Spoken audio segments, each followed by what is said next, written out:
Drew Brees, hurt. Tyreek Hill, hurt. Tevin Coleman, hurt.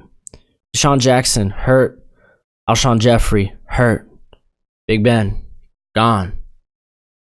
Can we salvage this fantasy football season? Yes, we can. I can make your fantasy football team great again because this is the Waiver Wire Show. Heck yeah.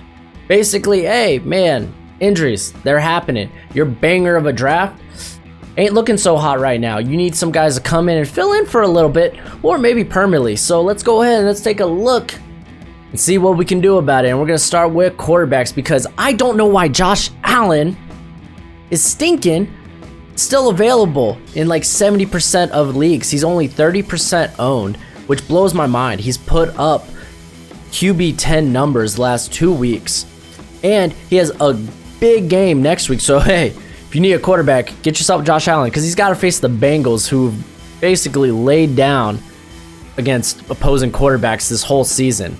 And not to mention, Josh Allen, he has a certain team on this schedule that provides a favorable matchup. Oh yeah, he faces the Dolphins twice a year. Get yourself Josh Allen if you really need a quarterback. Now, things get a little darker here because I'm going to suggest picking up Andy Dalton. I know, I don't know how to feel about this because I don't think Andy Dalton is a good quarterback. He's he's all right. But I don't think he's a good quarterback. But Zach Taylor has made him look like a banger. They can't get the running game started worth anything, and they're having to pass to remain in games.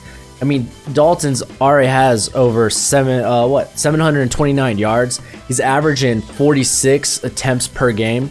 So he's getting a plethora of opportunity. And if you are really in dire need, if you are desperate at quarterback, if you're one of those guys that don't have Breeze or Big Ben available for you anymore, then take a look at Dalton.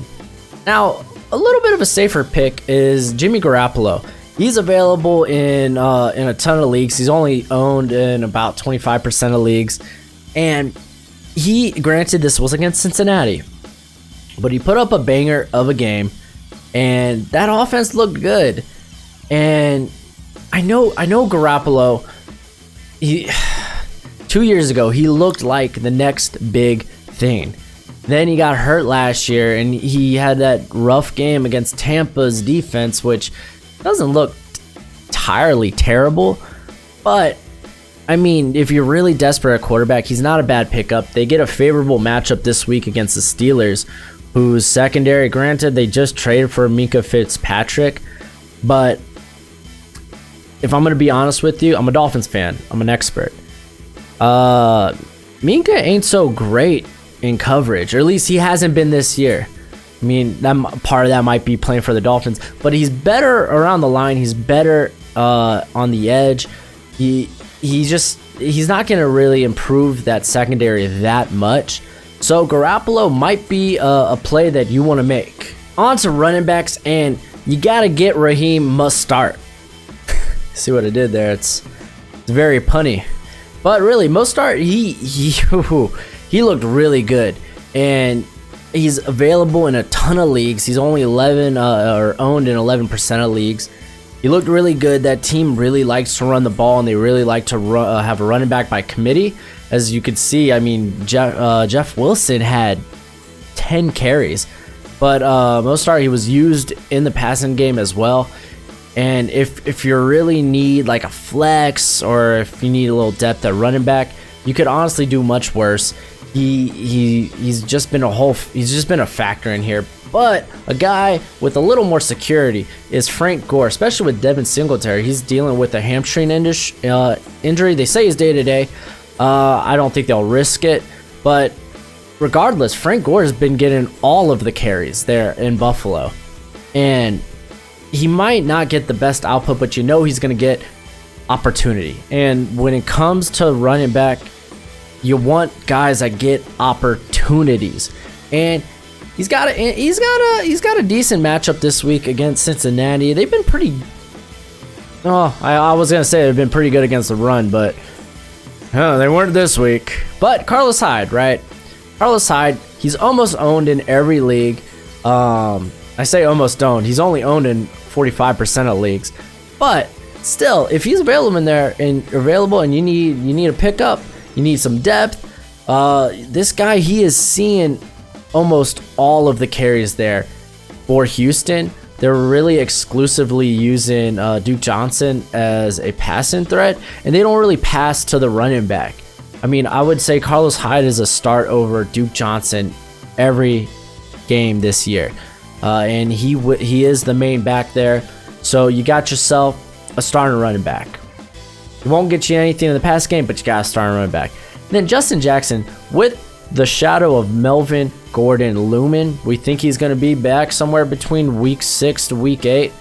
But Austin Eckler is a guy he has a bit of an injury past, and with the opportunities Jackson's got, he's done a lot with it. He's been way more effective as a runner than Austin Eckler. Eckler is really just a passing back. You could do a little bit in the run game, but it's really Justin Jackson that they rely on to really pound the rock. Now, receiver took a ton of hits in the first 2 weeks. I mean, with Drew Brees getting hurt, which is basically Michael Thomas is the only guy you want to start there at receiver in New Orleans, and Big Ben, which, I mean, him out for the year, Mason Rudolph, you don't know what you're going to get. I mean, that hurts Juju's stock. He's still a starting receiver, but it hurts his stock. Will he like James Washington? Because that was his receiver back in college. But still, I mean, they haven't really utilized Washington this season. They've rather gone with Dante Moncrief. I was trying to think of something clever like Dropsy Moncrief, but didn't really sound that good. And then injuries, I mean, the Eagles, we don't know how long Deshaun Jackson's going to be out. It's a groin injury. He's their speedster. He's their deep threat. A groin injury is kind of serious. They won't bring him back till he's 100%. And then Alshon Jeffrey, they say, is day-to-day, but they have to play 2 games in 10 days. There's a good chance he might miss both those games. So Nelson Aguilar is a very sexy pickup, especially after the output he put up against the Falcons. Now, I don't know why these guys would be available in your league, but if they are, go snag them. Terry McLaurin is easily, hands down, the number 1 there in Washington, and I would, at first glance, I'd be like, well, that's not saying much. But he's been able to contribute. He's been able to produce, even with Case Keenum as his quarterback. He's been able to produce. That Washington offense hasn't looked so dead in the water, unless we were talking about their running game. But let's not go there. So I think if he's available, you go snag him. And then as long as Tyreek Hill is out, and I think he'll probably be out for another 5 or 6 weeks, Mecole Hardman is a very good pickup. Don't go get Demarcus Robinson. Don't get him. I think that this week was maybe just an outlier of basically the ceiling, because I bet you his rock bottom, you don't want to be starting him. I would say Mecole Hardman, who basically he should have had another touchdown.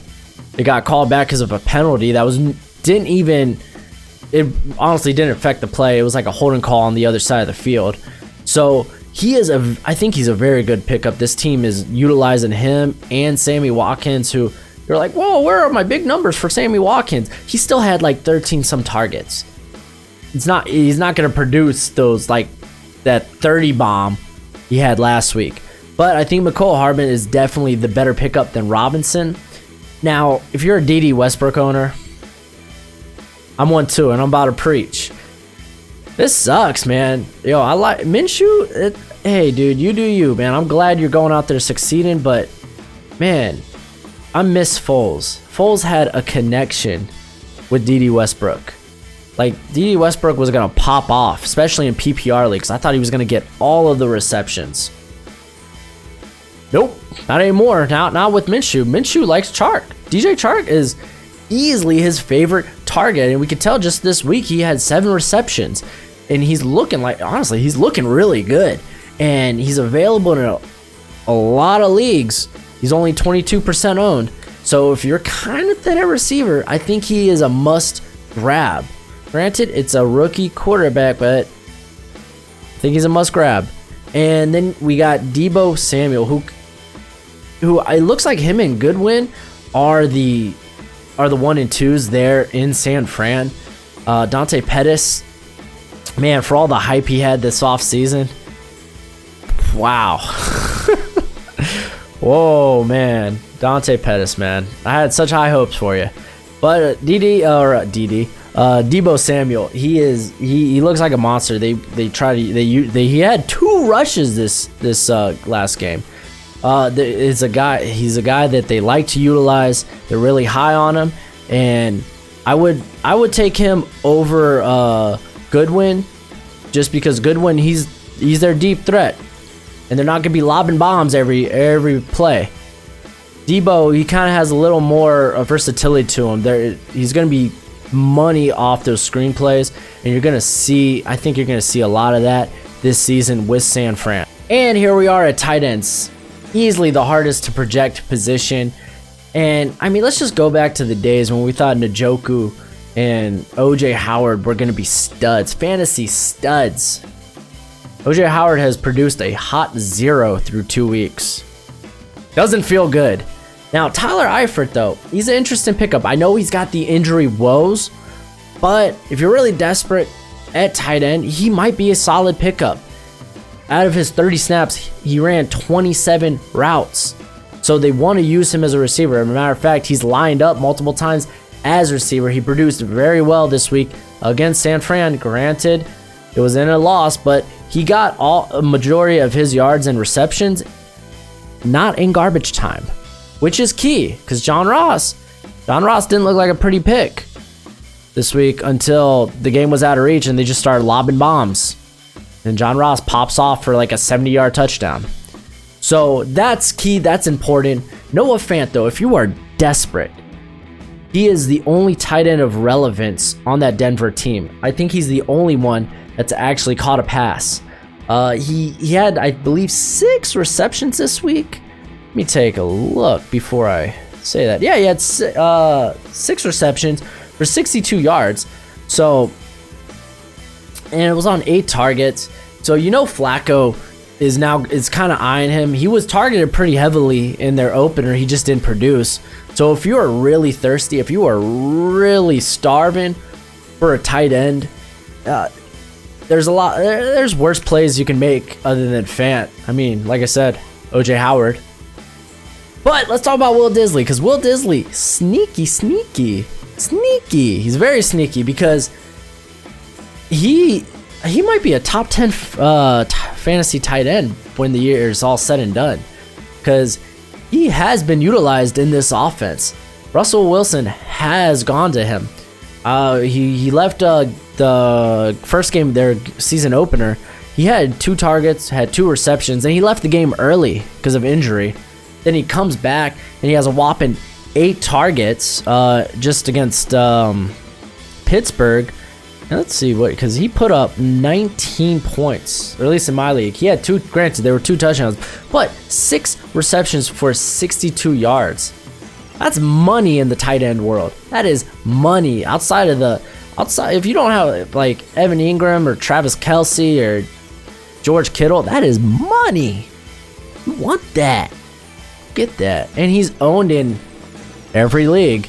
So again, if he would be my top priority, if you really needed a tight end, he would be number 1 on my list. That's it for the video. Join me again next week, or you could join me again tomorrow where I have stardom and situms. But until next time, my friends, you be easy. Later.